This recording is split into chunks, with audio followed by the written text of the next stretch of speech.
This is how to reset your service reminder, your days, your mileage on a Range Rover Sport, Discovery 3, any other Land Rovers with this particular dash setup.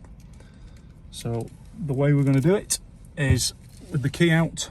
I'm going to press the button, pop the key in, turn the ignition on. With the service flashing, as you can see, release, press again. Keep it pressed. Distance, release, press.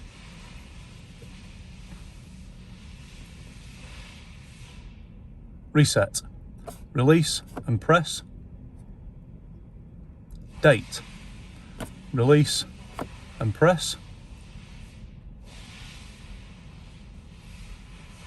Reset, release, press.